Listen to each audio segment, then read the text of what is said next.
Kalau mau ada 1000 jalan. Kalau ndak mau ada 1001 alasan. Ada 1001 alasan. Susah sekali lah masa itu. Lalu ya pada akhirnya saya pikir mau berbuat baik kok dihambat. Saya yakin sebenarnya itu karena ada yang gosok-gosok lah. Begitu banyak orang di luar yang bisa kita bantu kalau kita mau keluar dari rumah, kalau kita mau berkomunikasi, kalau kita mau peduli. Assalamualaikum warahmatullahi wabarakatuh. Apa kabar pemirsa Jatim Channel? Ketemu saya Suko Widodo. Selamat berpuasa bagi yang menjalankan, dan sebentar lagi kita sudah menikmati liburan, dan beruntung tahun ini kita bisa mudik ya, yang punya desa. Dan kali ini di hari peringatan masih Hari Kartini, saya secara pribadi menyampaikan selamat bermove on. Jika dulu Kartini mungkin yang dipersoalkan soal gender, sekarang sudah tidak ada lagi, tetapi soal bagaimana cara-cara lama yang dilawan. Itulah kenapa Alvin Toffler mengatakan bahwa buta huruf di abad ke-21 bukanlah orang yang tidak bisa baca tulis, tetapi orang yang tidak belajar, orang yang tidak pernah belajar, dan orang yang tidak mau berubah atau hanya begegek dengan pengalaman masa silam. Dan Kartini kali ini adalah orang yang sangat benefit katanya.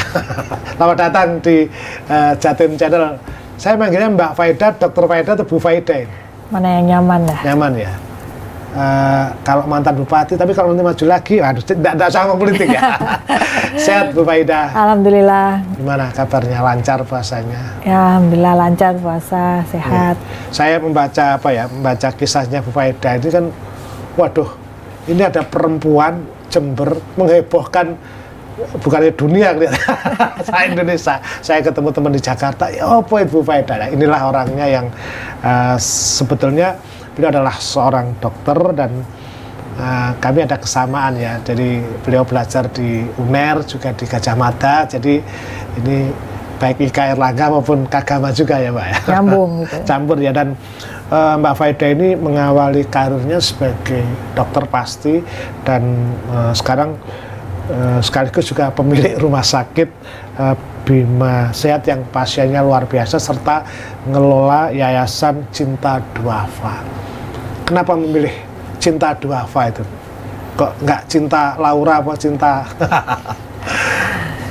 Kalau ini kan sebenarnya harusnya kita cinta manusia semuanya. Sesama, tetapi ya, kenapa kita pilih Gerakan Cinta Duafa? Ya, karena Duafa ini perlu perhatian khusus.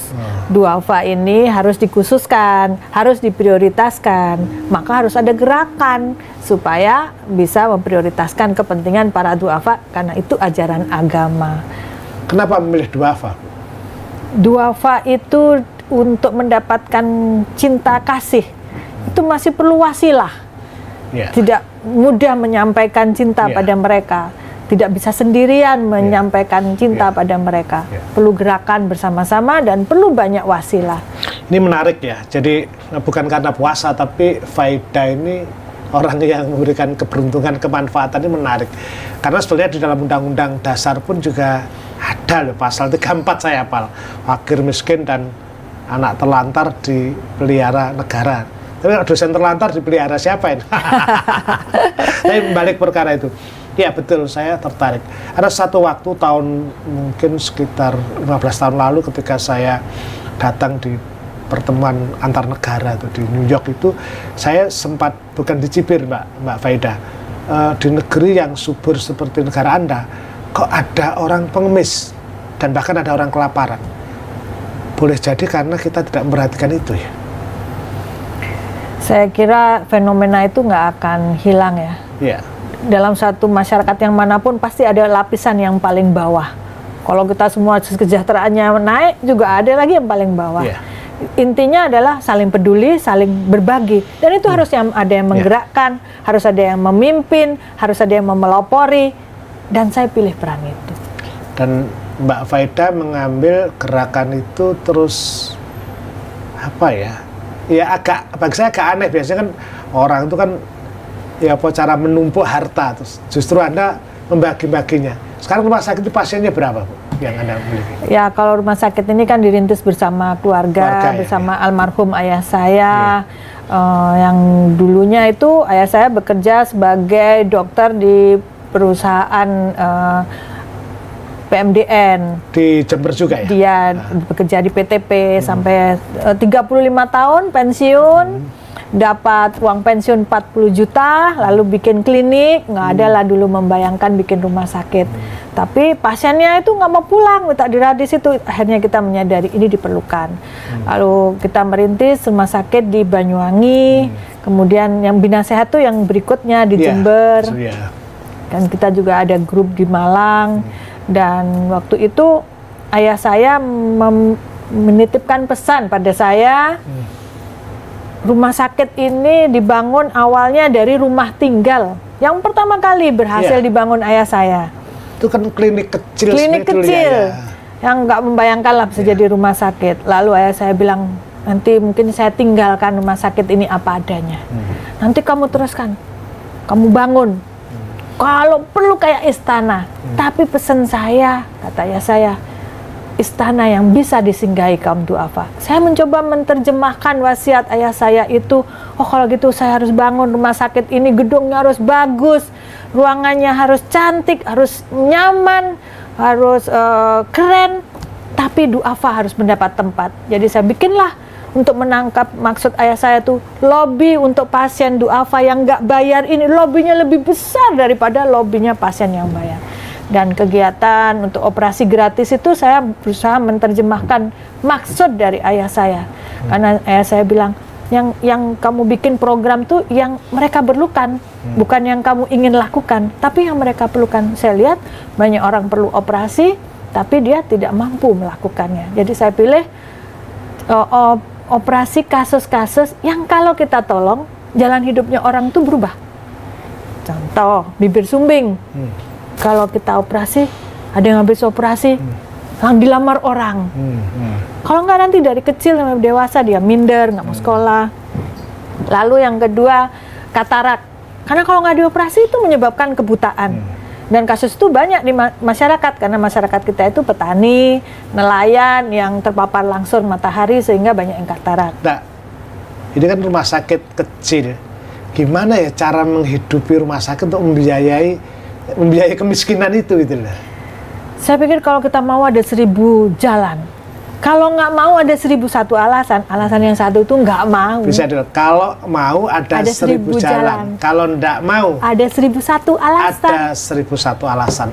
Menarik pemirsa. Jadi dari almarhum bapak itu saya pernah baca memang kisahnya rumah sakit Bima ini, dan lahirlah yayasan Gerakan Bantu Duafa ini.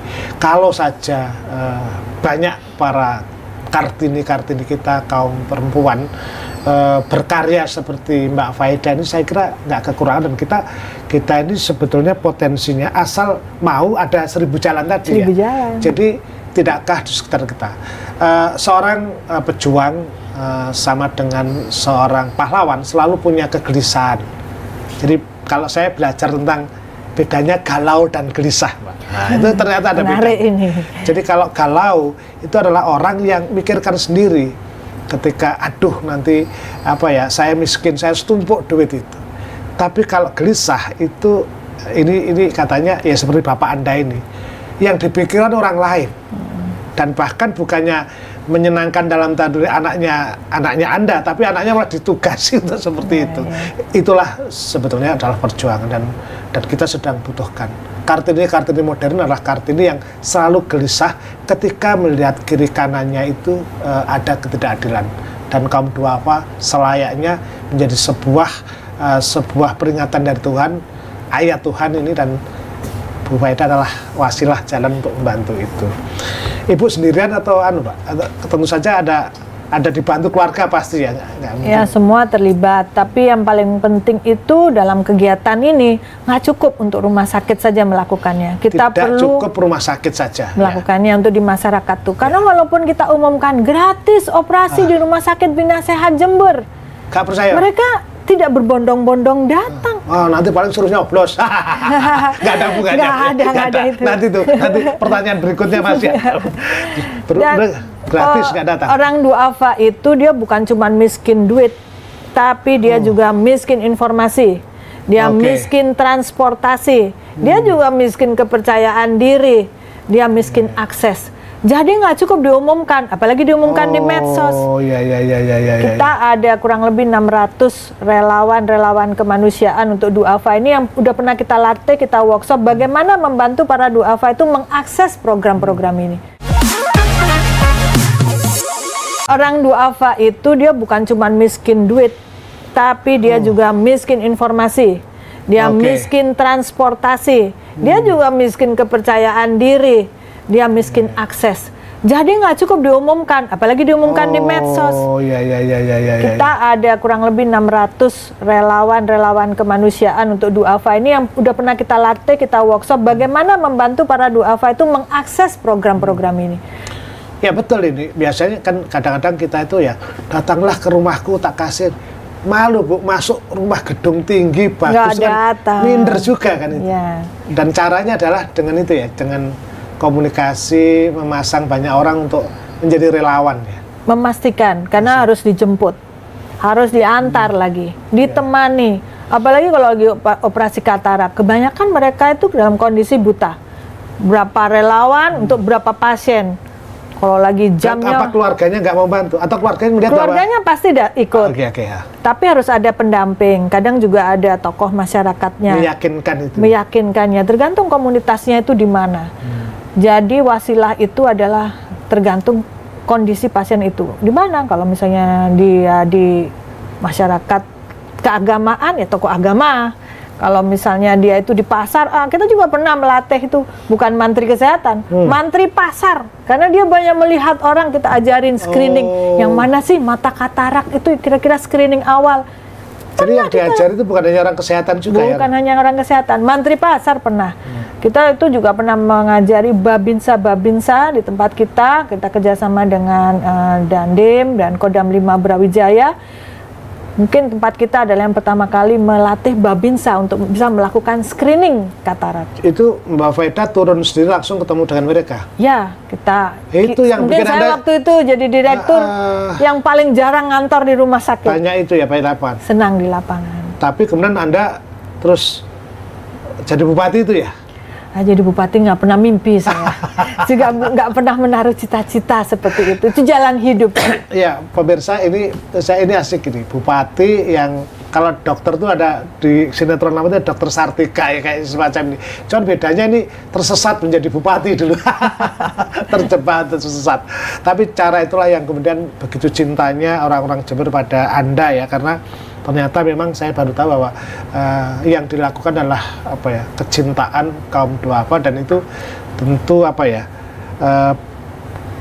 tidak sendirian, begitu banyak yang dibantu. Mbak Faida, selain orang tua Anda, kira-kira siapa yang harus Anda ucapin terima kasih atas gerakan membantu kaum duafa ini? Bagaimanapun ini juga hasil perjuangan Kartini itu sangat saya rasakan. Seperti kan Pak Suko juga lihat ya, saya lahir dalam keluarga keturunan Arab yang di Indonesia yang relatif banyak yang kolot untuk anak perempuan. Ya. Tapi saya beruntung. Arab kan nggak boleh sekolah Bu ya? Agak dikolotin lah. Saya beruntung. Abah Umi saya mengizinkan anak laki-laki dan perempuan menempuh pendidikan sama kesempatannya. Ayah saya memberi kesempatan, mendorong dan menempa anak-anak ini laki atau perempuan sama. Dan karena pendidikan diberikan kesempatan yang sama, semua itulah yang mengarahkan akhirnya jadi seperti ini. Andaikan orang tua saya tidak memberi kesempatan pendidikan buat anak perempuannya, toh nanti menikah ikut suami, tentu jalannya beda. Makanya sebenarnya soal Kartini soal kekolotan, bukan laki-laki perempuan, kekolotan soal tadi. Kekolotan. Jadi itu yang harus kita lawan adalah kekolotan. Nah sekarang Anda melawan orang yang memberikan peruntungan sendiri, tapi berilah sesama tadi ya. Jadi kecintaan sesama itu, dan itu yang langka loh Mbak. Karena begini ya. Orang itu tidak pernah tahu kalau misalnya selalu mengandalkan laki-laki, perempuan nggak usah diberi kesempatan sekolah, perempuan nggak usah diandalin, nggak usah dikasih beban, nggak usah kasih tanggung jawab, penting nanti ngurus anak dan sebagainya. Siapa yang mengerti jalan hidup? Pada kenyataannya kami ini membangun rumah sakit bersama keluarga.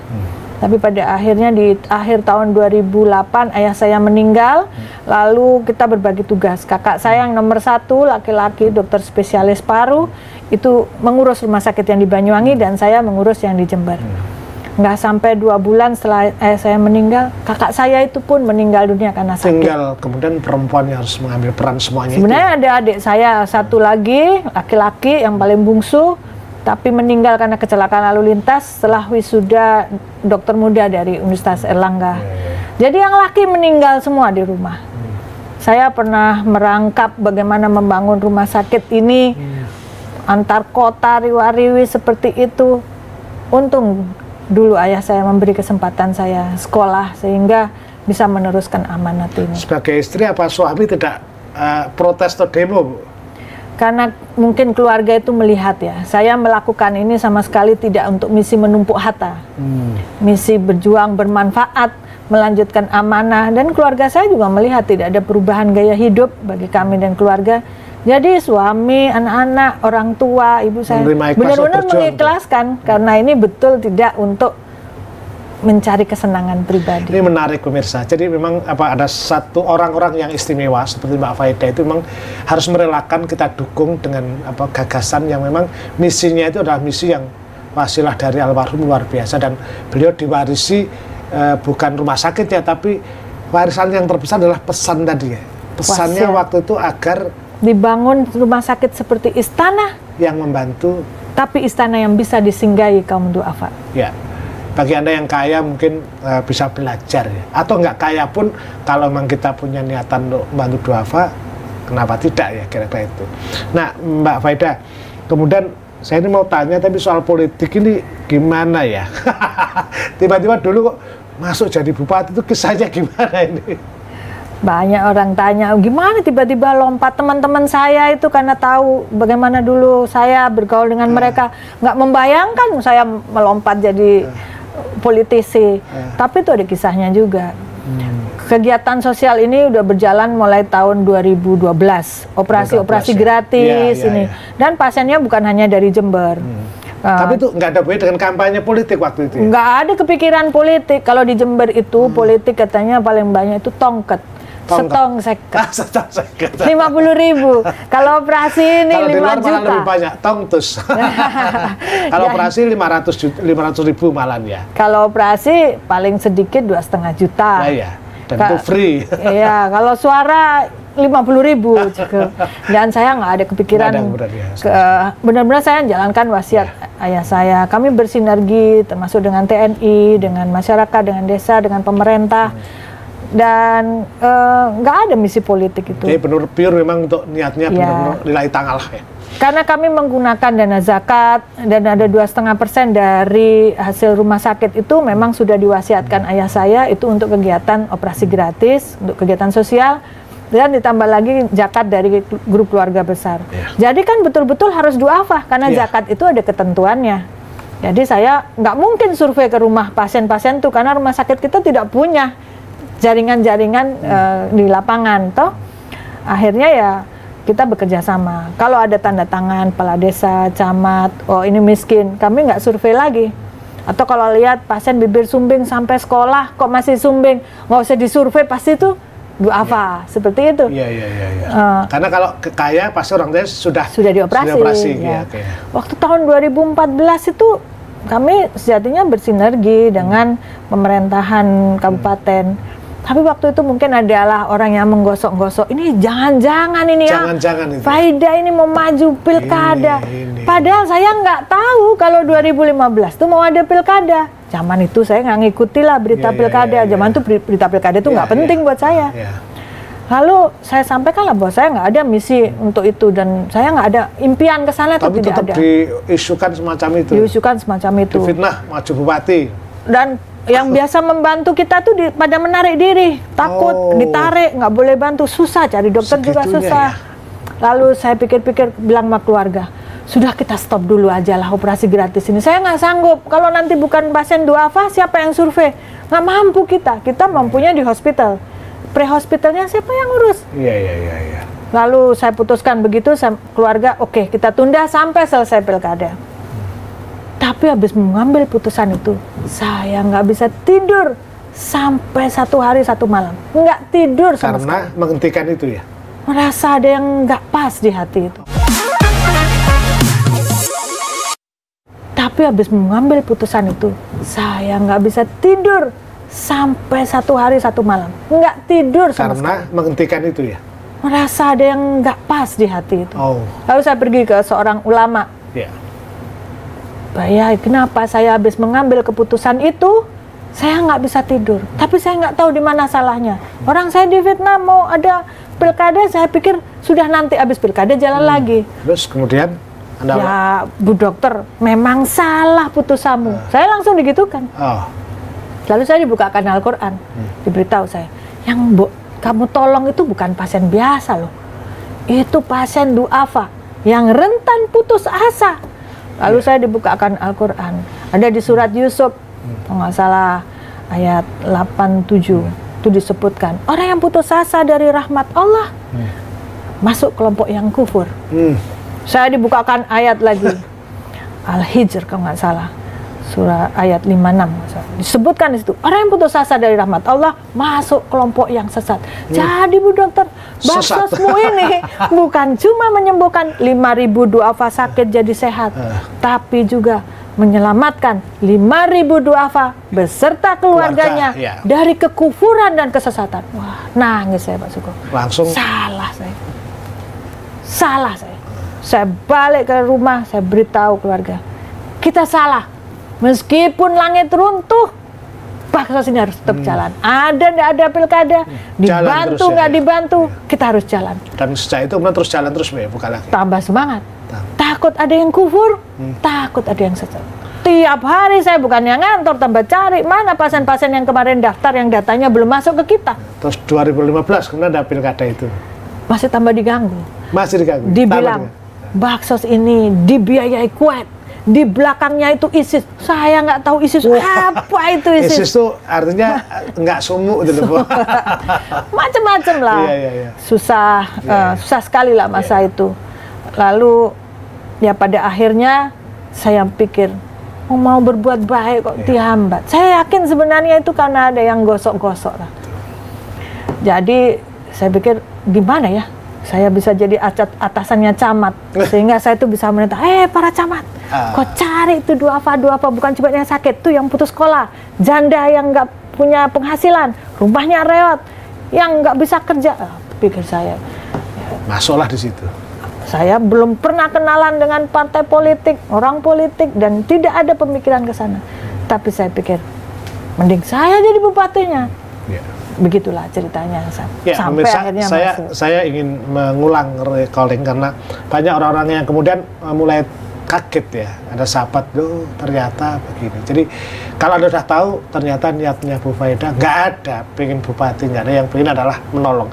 Bahwa kemudian menjadi bupati itu memang takdir yang kemudian harus dilakukan. Bahwa nanti mau maju lagi itu soal dukungan kita semua. Wah, ini bukan provokasi Bu, menghasut ini. Tapi enggak itu soal lain. Nah, saya kembali ke soal kaum duafa.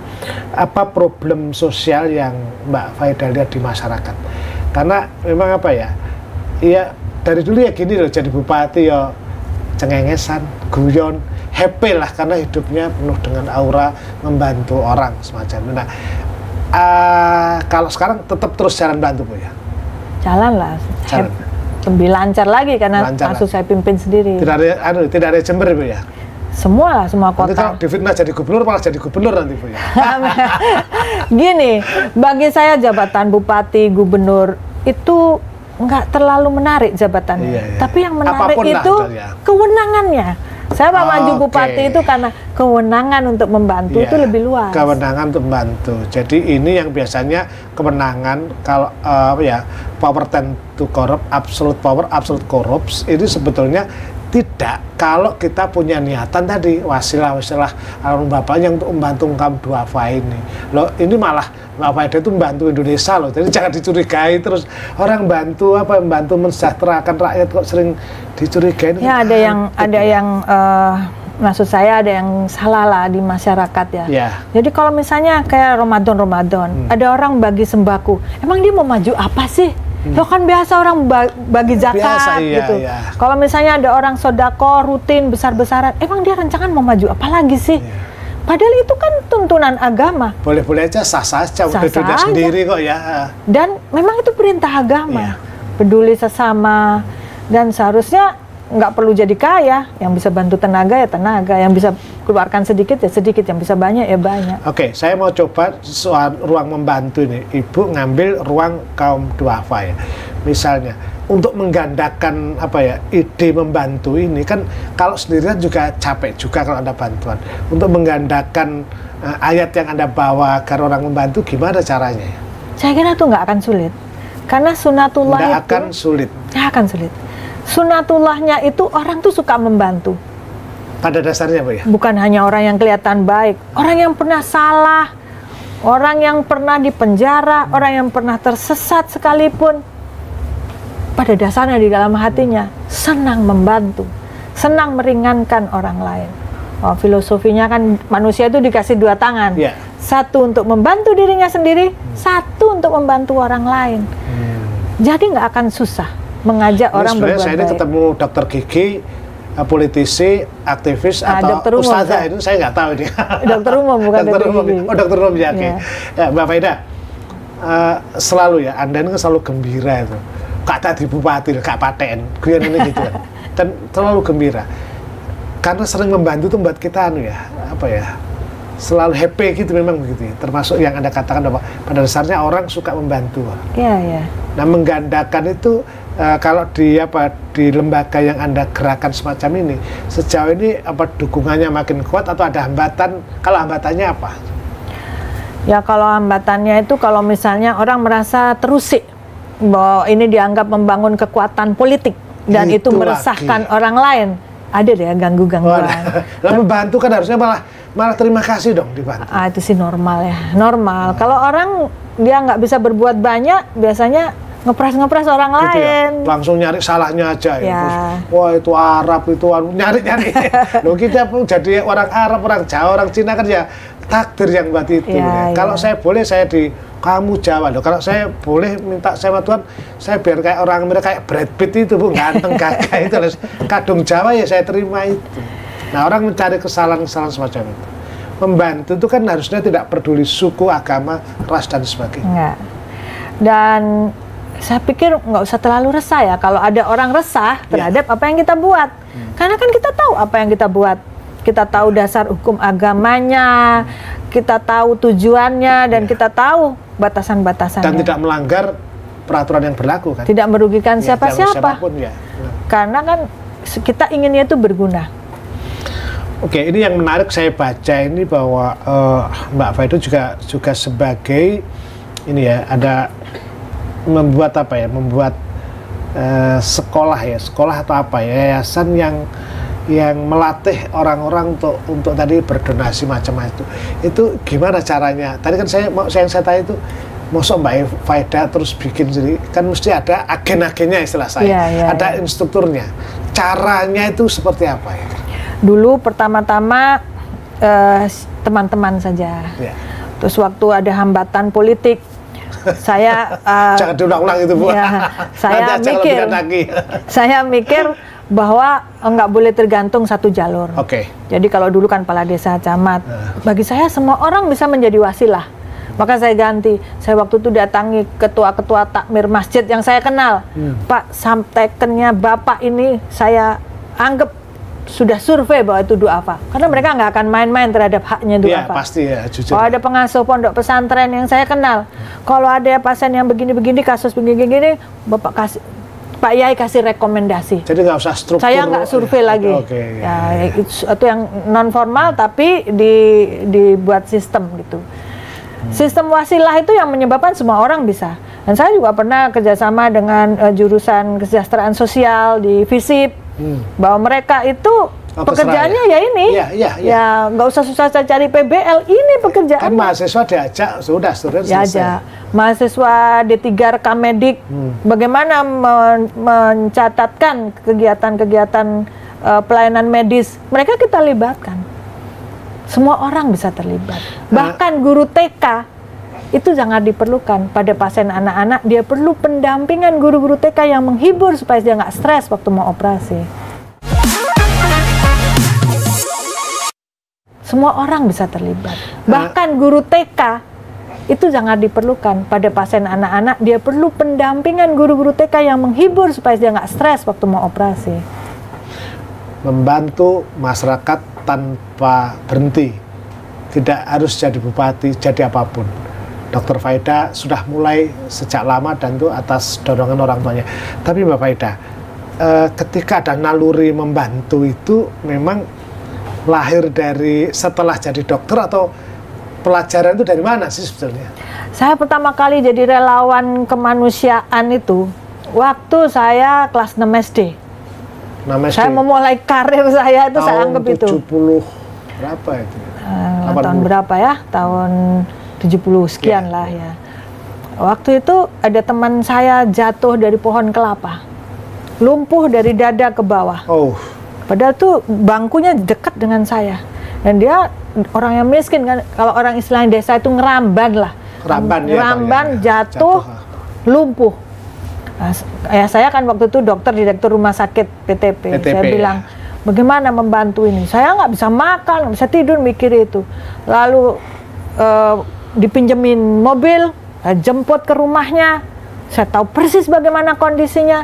Sejak itulah mengguncang perasaan saya bahwa begitu banyak orang di luar yang bisa kita bantu kalau kita mau keluar dari rumah, kalau kita mau berkomunikasi, kalau kita mau peduli. Sejak itu saya mendedikasikan untuk saya mau di jalur ini. Jadi dari kecil ya sebenarnya punya niatan untuk sesama semacam itu. SMP juga berlanjut menggalang hal-hal kecil lah, namanya kita juga anak sekolah. Pramuka misalnya lewat itu? Ya, kegiatan sosial di Pramuka itu sangat membantu membangun karakter saya. Dan waktu mahasiswa kita kerjasama dengan Angkatan Laut, mereka punya kegiatan Surya Baskara Jaya. Kampus kami kerjasama dengan Surya Baskara Jaya punya Angkatan Laut ini pakai kapal laut pergi ke Pulau Bawean dan sebagainya. Nah, ketika tidak ada kegiatan kerjasama kampus lagi, begitu tetap ada kegiatan Angkatan Laut Bakti Sosial, saya tetap menawarkan diri ikut sebagai personal. Ya, pemirsa, kenapa saya sengaja mengundang Mbak Faida, seorang dokter yang peduli, karena memang perjuangan Kartini itu sebenarnya adalah perjuangan membantu, membuat mereka yang kemudian tertindas menjadi berdaya.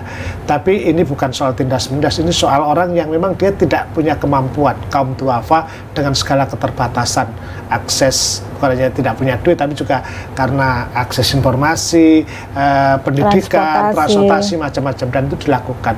Kalau itu dilakukan, dahsyat. Hasilnya seperti yang dilakukan oleh yayasan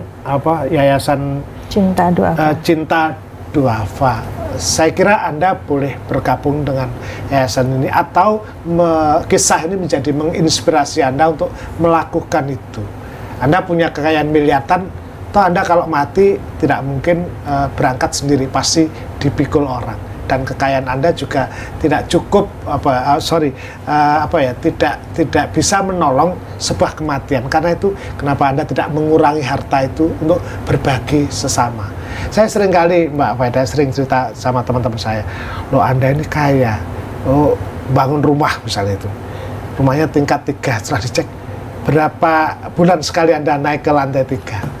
Kadang setahun sekali. Udah mulai linu lutut. Nah, linu lutut itu. Jadi menurut saya membantu itu sejak muda. Nah, tradisi ini yang saya kira harus dikembangkan. Tadi Mbak Faida menyebut soal pramuka misalnya. Jadi mulai sekarang saya kira pramuka jangan terlalu banyak lomba. Tapi bagaimana nilai-nilai kepanduan, nilai saling membantu yang semacam, dan saya kira bukan hanya agama tetapi nilai bangsa kita saling menolong itu kan karena kepedulian itu. Dan Kartini adalah orang yang dia secara ekonomi mampu, tapi dia kemudian melihat anak bangsa yang tidak bisa baca, dia melakukan itu. Saya kalau membaca kisahnya Mbak Faida itu teringat Dr. Wahidin Sudiroso dulu, yang kemudian kalau jadi dokter hidup ya udah cukup lah, misalnya untuk makan hidup keluarga saya mati cukup, tapi karena gelisah tadi melihat orang lain yang kekurangan tadi, Anda melakukan semacam itu. Nah tadi kan Anda melakukan proses semacam itu. Nah kira-kira di Hari Kartini ini pesan apa buat masyarakat yang ini saya kira kalau kita selesai podcast harus kita lanjutkan kerjasama kita ini, karena saya ini layak semua. Jadi kalau ada bilang CSR macam-macam, jangan dipolitisir, tapi benar CSR itu berikan kepada yang berhak. Karena ketika dana yang harusnya untuk membantu masyarakat dan tidak diberikan, maka kualat loh, hati-hati Anda. Jadi kira-kira apa pesan untuk masyarakat, Mbak? Saya pikir bahwa keberkahan hidup itu termasuk dari kepedulian membantu bersama. Kita nggak pernah tahu ya, kita dilindungi dalam kesehatan, anak-anak yang menurut, anak-anak yang soleh, keselamatan dalam bisnis dan usaha. Saya kira kekuatan sedekah dan kepedulian sesama ini menjadi kunci kebahagiaan seseorang. Saya malah ngajaknya itu begini, kalau mau bikin usaha, pikirkan, misalnya mau 2,5% ya kayak di rumah sakit kita, kalau ada 1.000 pasien yang mau digratiskan, kita langsung mikir, berarti omset rumah sakit harus berapa? Ya, itu yang dijadikan motivasi, taruh di depan. Kalau bikin anggaran itu biasa kan, anggaran sekian, biaya sekian. Jadi dari awal sudah dipatok 2,5%, 2,5% untuk itu. Ini menarik, itu bikin ini semangat. Menarik ini. Ya. Jadi selama ini kan mencari keuntungan, tapi kita kalau 2,5% kan justru kerugian, Mbak. Harus untung supaya 2,5%-nya tambah banyak. Oke, jadi ini menarik ya. Jadi kita ini kehilangan keakraban sosial, gotong royong. Katanya Indonesia gotong royong. Seharusnya gagasan Yayasan Cinta Duafa ini harus menjadi gerakan masyarakat semacam itu, saling tolong menolong. Ini Pancasilais banget ya harusnya itu. Dulu yayasan ini dibuat sebelum saya lahir sudah ada Yayasan Nurul Huda, ada Yayasan Bina Sehat. Nah sejak Kumham nih mengatur bahwa rumah sakit itu tidak boleh yayasannya atau PT-nya bergerak dengan bidang lain. Kalau rumah sakit ya rumah sakit aja. Jadi kita mewadahi kegiatan sosial ini dengan Yayasan Cinta Duafa ini. Aslinya yayasan ini dibuat sebelum saya lahir sudah dibikin. Sudah ada itu. Ya, lalu kita memfokuskan untuk yang sosial dengan Yayasan Gerakan Cinta Duafa ini. Oke.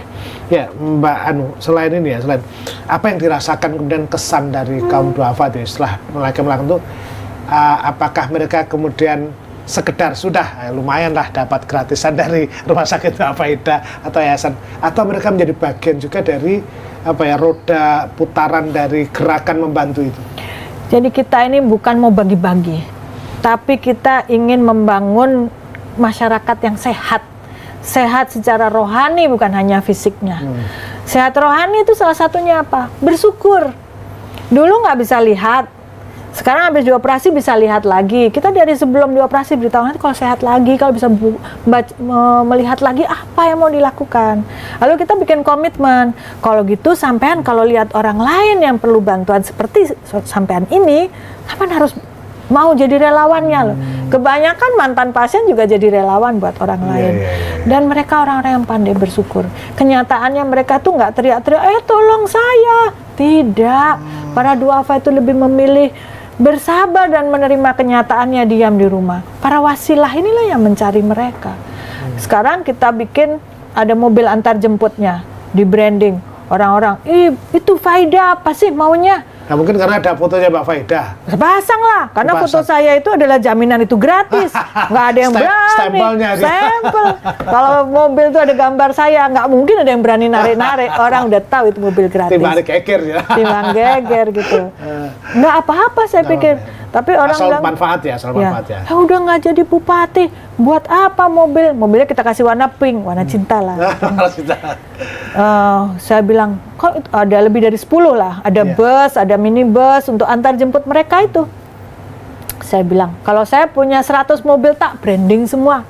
Kalau punya 1.000 mobil tak branding semua. Identitas perlu, Bu.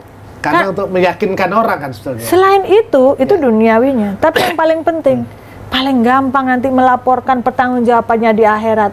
Malaikat tangan, Faida, mobilmu kamu buat apa? Itu mobil saya nggak saya branding, tuh saya susah laporannya. Pernah tak buat jalan-jalan ke mall, kemana, tapi mobil branding ini saya gampang laporannya ke malaikat.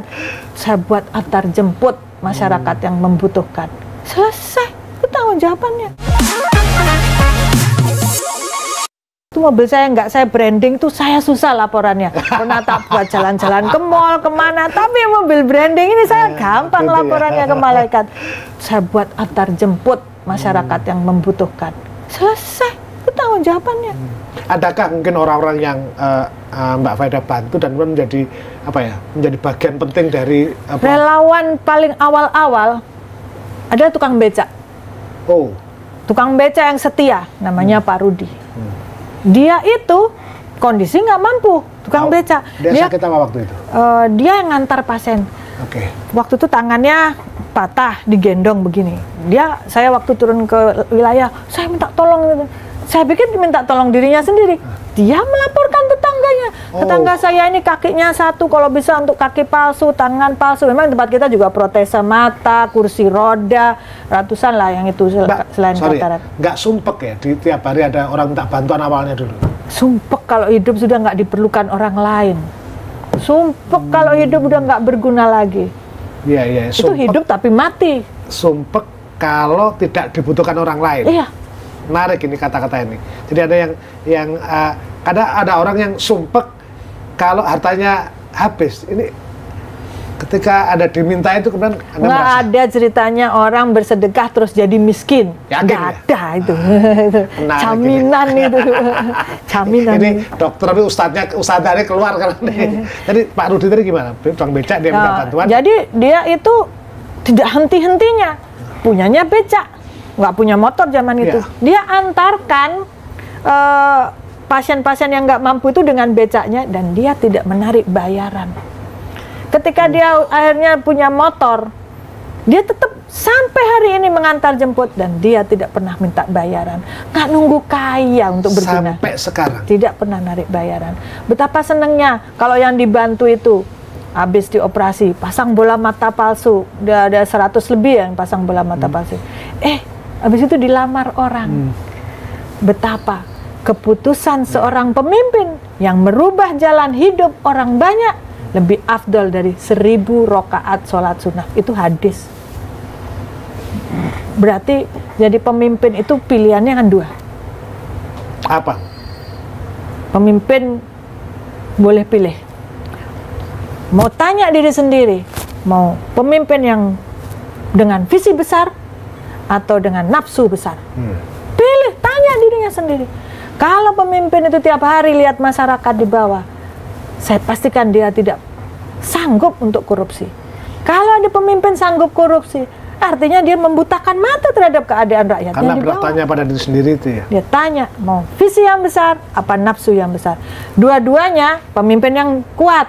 Dua-duanya leadershipnya kuat, dua-duanya punya jaringan, model dua-duanya itu punya pengikut, punya macam-macam program. Bedanya cuma itu. Dia mau besar visinya, maka dia akan berbuat jaringannya, kepinterannya, powernya untuk masyarakat, untuk. Tapi kalau dia nafsunya yang besar, kepinterannya, powernya, leadershipnya untuk kepentingan diri sendiri dan kelompoknya saja. Ini menarik ini. Ini memang antara agama, kesehatan, dan politik. Ini kalau jadi wawancara serial bisa 10 serial. Tapi saya kira sangat butuh waktu untuk mencerna jalan pikirannya Mbak Faida. Meskipun sebetulnya ini hal yang simpel, membantu. Ini tradisi membantu, Mbak. Saya mulai dari gini. Di masa-masa di masa-masa silam. Kalau orang tua ini biasanya masa silam. Kalau ada jalan dan saya naik sepeda, itu bapak mengajarkan ada batu kan diambil. Karena berpikir kalau orang lain jatuh itu. Nah sekarang kan sudah agak beda kadang-kadang. Yang nakal kan ambil di batu untuk mukul orang atau membiarkan semacam itu. Sekarang di kiri kanan kita ada kaum duafa seperti batu itu. Tugas Anda kalau menyingkirkan, menghindarkan untuk membuat sesuatu bermanfaat atau tidak. Itu tergantung para pemimpin, tanyakan pada diri Anda sendiri, kata Bu Dokter itu.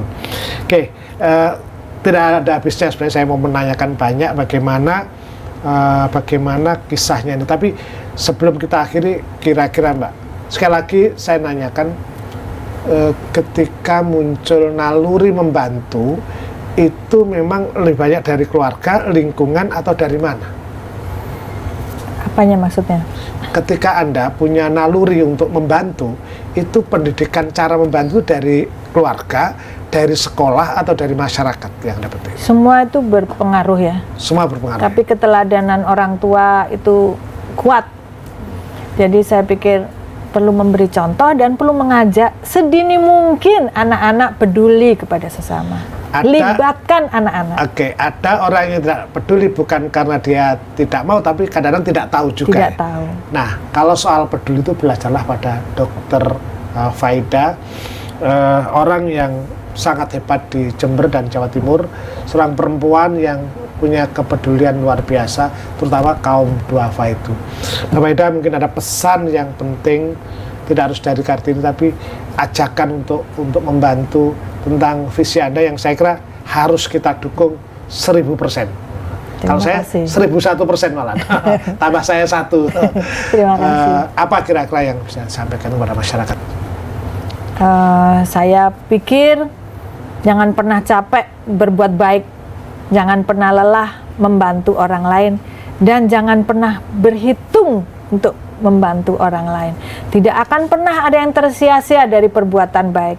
Semua yang kita lakukan kembalinya pasti kepada diri kita dan keluarga kita. Tidak pernah ada yang tersia-siakan.